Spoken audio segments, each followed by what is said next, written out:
E vamos falar, hoje é quinta-feira, de bem-estar animal.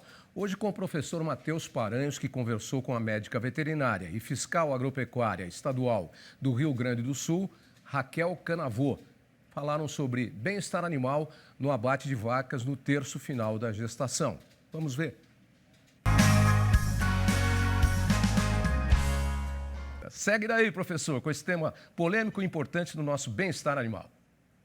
Muito obrigado, Tavinho. Bom, Raquel, nós aqui agradecemos a sua presença, muito importante. Nós temos acompanhado o seu trabalho aí, a bandeira que você levantou para que todo mundo prestasse atenção a esse tema, que está relacionado com o abate das fêmeas no terço final de gestação.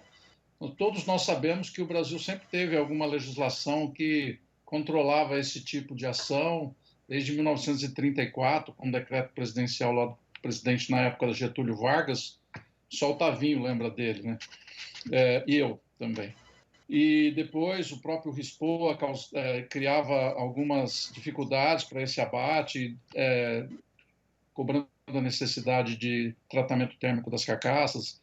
O que aconteceu, né? Você pode nos relatar quais foram as mudanças que ocorreram na legislação, as implicações que isso trouxe aí na prática de abate de fêmeas nos nossos frigoríficos? Sim. O que houve foi uma mudança na legislação ali no ano de 2017, em que antes essas carcaças aqui no Rio Grande do Sul, elas acabavam sendo condenadas, né? E depois disso, agora elas seguem para consumo in natura, enfim, não se perde essa carcaça.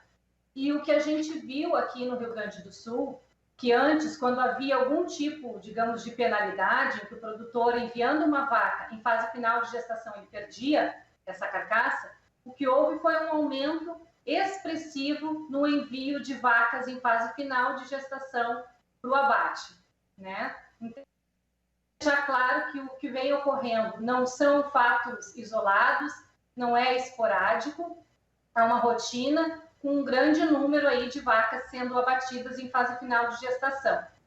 Trazendo alguns números aqui para o pessoal conseguir comparar, antes, quando essa carcaça era condenada, nós temos aqui 70 frigoríficos que abatem bovinos em atividade. A média mensal era de 60 animais por mês, o que dava menos de um animal por frigorífico, considerando o mês inteiro. Depois dessa mudança na legislação, nós temos aqui em um único frigorífico do estado a média de 40 vacas abatidas em fase final de gestação por mês. Esse número de 60 animais abatidos, agora a gente atinge em 2 frigoríficos facilmente, sendo que nós temos 70 frigoríficos em todo o estado. Então, o que a gente viu foi um aumento expressivo no envio de vacas em fase final de gestação para o abate.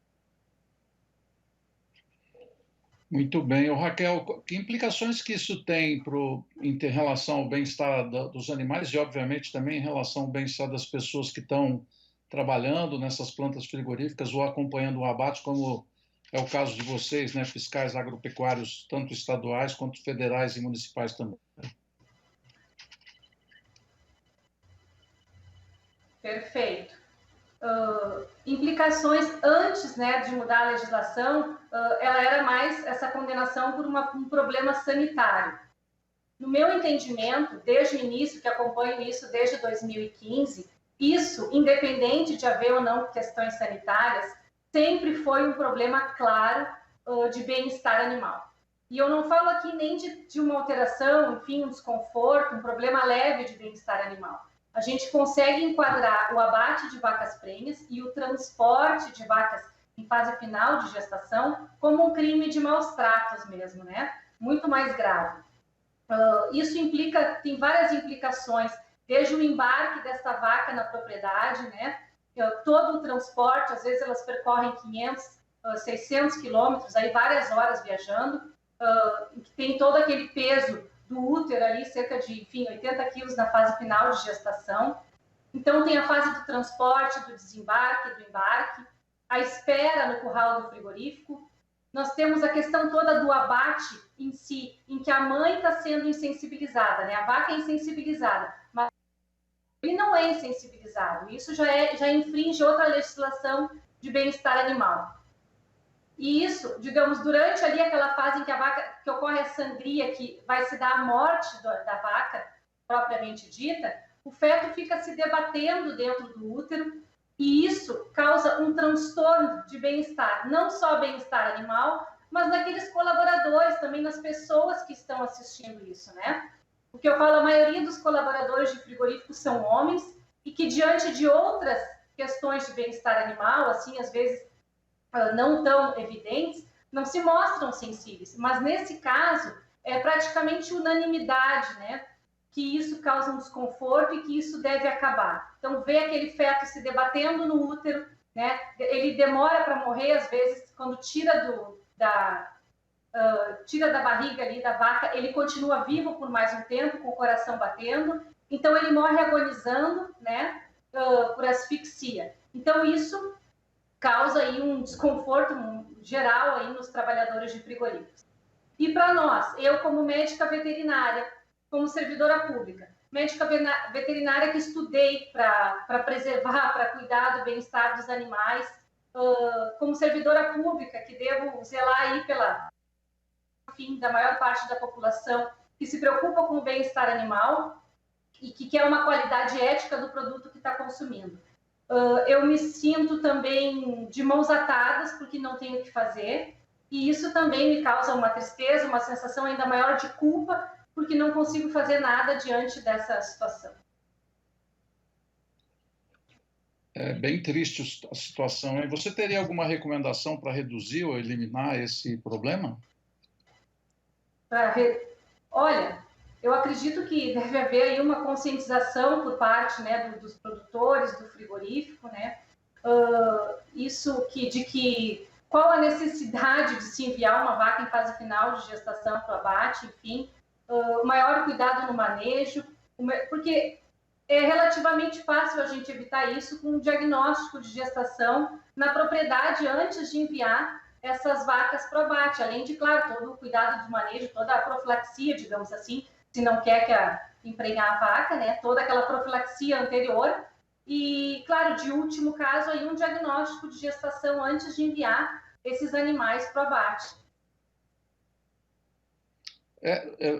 Você tem alguma experiência comum encontrar esse parto, a ocorrência de parto, os bezerros nascendo lá no curral do frigorífico? E se acontece, qual o procedimento quando se dá esse nascimento do bezerrinho lá no frigorífico? Sim, isso ocorre relativamente com frequência nos estabelecimentos, que é quando a gente chega de manhã ali para fazer o exame antemortem, né, olhar aqueles animais que vão ser abatidos no dia, a gente se depara ali com a vaca, com o bezerrinho, ela pariu, enfim, naquela noite mesmo, né? Então, para vocês verem que essas gestações são bem adiantadas. Isso acho que é uma das cenas mais tristes, enfim, também de ver, né? A vaca parindo ali num lugar totalmente inadequado. E quando isso ocorre, a gente acaba devolvendo esse animal para a propriedade junto com o bezerro, porque se ela for abatida naquele momento, a carne dela não pode ser aproveitada. Até 10 dias depois do parto, a gente não pode destinar essa carne para consumo humano. Então, a gente acaba enviando essa vaca de volta para a propriedade, o que gera aí mais um desrespeito ao bem-estar animal, porque de acordo com a Organização de Saúde Animal, aí, que dita as regras de bem-estar animal, as fêmeas em fase final de gestação são consideradas inaptas para viajar no último mês de gestação. E as fêmeas com as suas crias, as fêmeas em lactação e aquelas já na fase final de gestação, a partir do 6º mês, precisariam de especiais de transporte, que não ocorre quando elas estão indo para o frigorífico, e isso também não ocorre quando a gente envia de volta a mãe e o bezerro para a propriedade. Essas condições são inadequadas, e aí viagens longas de transporte de volta, fazendo o sofrimento da mãe, do bezerro, enfim, até podendo ocasionar piores perdas aí. Esse tema é muito complexo e a gente precisaria mais tempo, mas infelizmente nós não temos. Eu queria te fazer uma última pergunta. Você tem algo que você gostaria de acrescentar para tentar encontrar uma solução para essa problemática, Raquel? Com certeza. O que eu gostaria de passar aqui, que nosso objetivo final, a nossa ideia, a nossa intuição, não é penalizar o produtor, não é penalizar o frigorífico, não é aplicar auto de infração, enfim, porque isso nada retorna, né? Não tenho nenhum retorno com isso, não é isso. O que a gente quer é que haja conscientização das pessoas, né? Uma reflexão sobre esse assunto, sobre qual a necessidade disso, né? As pessoas, enfim, esse animal ele está sendo criado para produção, né? Tem que haver um respeito a esse animal. Então, eu acho que não precisaria existir nem legislação isso. Não seria necessário, muito menos uma penalidade. Eu acho que o que a gente precisa é de mais humanidade e um olhar aí apurado para essa questão. Muito legal. Você e seus colegas aí do fiscais agropecuários estaduais do Rio Grande do Sul levantaram essa bandeira. Eu acho que é uma bandeira digna. Nós vamos apoiar, viu, Raquel? Pode contar com o nosso apoio. Eu acho que esse é um tema, de fato, sensibilização, educação, enfim, capacitação, para que as pessoas evitem criar situações que coloquem os animais numa situação de sofrimento, às vezes extremo, como essa que você acabou de relatar. Agradeço muito a tua presença, votos de sucesso aí nessa iniciativa para reduzir esse problema que está acontecendo não só no Rio Grande do Sul, mas em outros estados do Brasil também.